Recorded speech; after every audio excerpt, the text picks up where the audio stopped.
Bem, esse vídeo aqui ele vai servir para me lembrar que me faz muito bem ser Augusto, só não dos anjos. Oi, sou Caio e, sei lá, tô querendo pôr umas ideias no papel, sabe? Antes de tudo, eu queria ilustrar essa história com um quadro. As Almas em Akirion, do Adolf Heinrich, ou alguma coisa parecida. Um pintor simbolista do século XIX que teria pintado Mercúrio à beira do rio Akerion com as almas, fazendo uma travessia entre os deuses. Mas tem algo a mais nesse quadro que me chamou bastante a atenção e deu identificação, na verdade, porque me fez lembrar de um processo que eu tenho passado desde a adolescência. No quadro, nós vemos Mercúrio fazendo a travessia das almas até Akirion. Algumas, já de costas para ele, parecem ignorá-lo e aceitar o destino que virá à frente, que é ser conduzida até o submundo. Outras parecem desesperadas para tocar Mercúrio, iluminadas pela luz que o deus emite, com certa impassibilidade, frieza. Vemos uma calma que contrasta com o caos que o quadro tenta apresentar. Mercúrio, apesar de não ser popularmente conhecido dessa forma, é o deus do conhecimento, da sabedoria.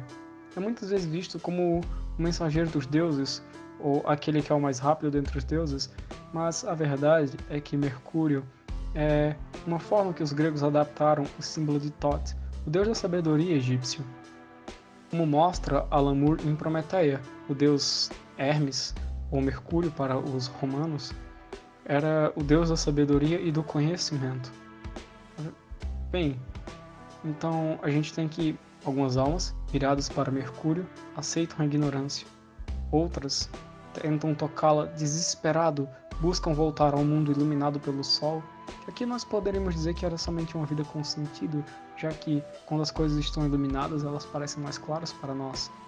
E nenhum deles consegue tocar diretamente Mercúrio, mas todos se esforçam descomunalmente para isso. E por fim, nós temos uma pessoa no quadro que é a mais próxima de Mercúrio e não tenta tocá-lo. Ele parece desesperadamente querer alcançar uma criança que está no chão, também muito próximo a Mercúrio. E é sobre esse quadro que eu quero conversar. O ano era 2015. Eu estava no segundo ano do ensino médio e estudava num colégio integral, na verdade semi-integral, mas como eu fazia projetos em quase todos os dias, então eu passava muito tempo lá. A verdade é que eu rodeava muito o ambiente e como não tinha acesso à internet, eu acabei adquirindo um gosto por leitura quase de forma forçada. E recém-adquirido o gosto por leitura, eu comecei a pesquisar várias coisas. As esquizoterices, que eu acho que já mencionei por aqui, e também obras de literatura, até que um cara em específico chamou muita atenção.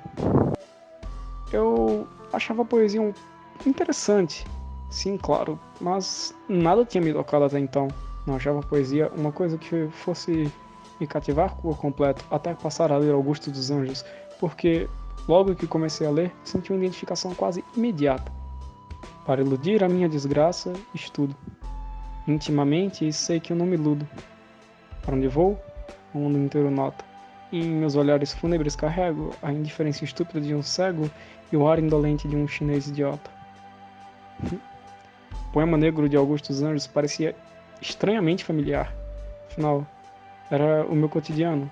Passar os meus dias lendo e estudando para me iludir da desgraça, que era passar todo o tempo num lugar que eu não queria, com pessoas que, sinceramente, eu nem sei se gostava tanto assim na época, embora hoje sejam os meus melhores amigos. Com a identificação com o Augusto dos Anjos, eu passei a ler quase obsessivamente seus poemas e poesias.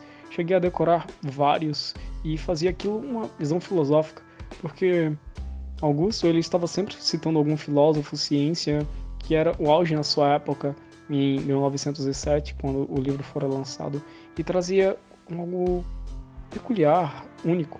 Tanto que, estudando mais tarde, eu descobri que o colocam como pré-modernista apenas por uma convenção de tempo, mas que não há características na literatura que o encaixem em qualquer papel ou escola. Embora a mais próxima das características do autor seja o simbolismo, que, por sinal, É a mesma escola artística a qual pertence o quadro já mencionado. Passei tanto tempo lendo as poesias de Augusto que eu gostaria de escrever também. E passei a escrever. Passei a escrever como eu via em Augusto dos Anjos, coisas puxadas para o cientificismo, puxadas para algo rígido. Emulava os sonetos, a métrica, a linguagem, e apesar de tentar, eu não conseguia expressar exatamente o que eu queria no poema. Ficava rígido, duro, opaco. Meu caminho escrevendo prosseguiu, e sarau vai, sarau vem, comecei a fazer parte de movimentos de poemas, poesias, inclusive de poesia marginal. Nessa época, já com muita influência do que eu ouvia no rap, no rock, com uma pegada mais rebelde, minha escrita deixava de simular a de Augusto dos Anjos e passava a ter características mais próprias. Mas a verdade é que, quando eu tentava escrever alguma coisa mais emotiva, eu voltava, não sei se de forma inconsciente ou planejada, a emular as escritas do Augusto. E eu não entendia exatamente por que aquilo se mantinha tão rígido para mim. Depois de muito tempo me apresentando, lidando com palco, público, passei a pesquisar mais como fazer isso melhor, como melhorar performances, e entre muitas técnicas, acabei chegando às teatrais e me deparei com a palhaçaria, uma técnica de palco que envolve o público para causar a risada, o riso, mas tinha algo a mais ali. Pesquisei bastante sobre a história da palhaçaria, técnicas de clown e cheguei até o clown branco e o Augusto. O clown branco representa a ordem, a forma astuta e sagaz de lidar com a realidade. Ele normalmente tenta colocar o clown Augusto em situações mais travessas para entreter o público.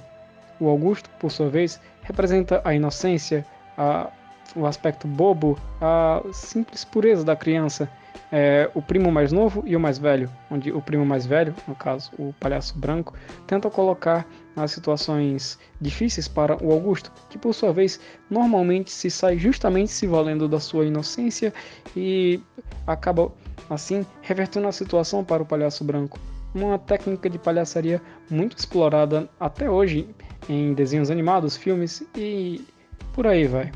Contrastando com a imagem rígida que eu tinha da literatura, vinda pelo Augusto dos Anjos, a ideia do palhaço Augusto trazia de volta a capacidade de simplesmente se expressar de maneira boba, divertida, sem ligar para as aparências formais de intelectualidade e academicismo.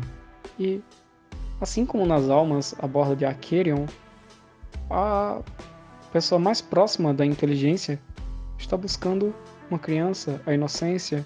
Então acho que lá no fundo esse quadro me bate tanta identificação porque cheguei perto demais de Mercúrio, de tanto ter estudado e percebi que lá no fundo o que eu mais precisava era simplesmente libertar um lado bobo novamente. E é por isso que eu acho que me faria muito bem ser Augusto, mas não dos anjos.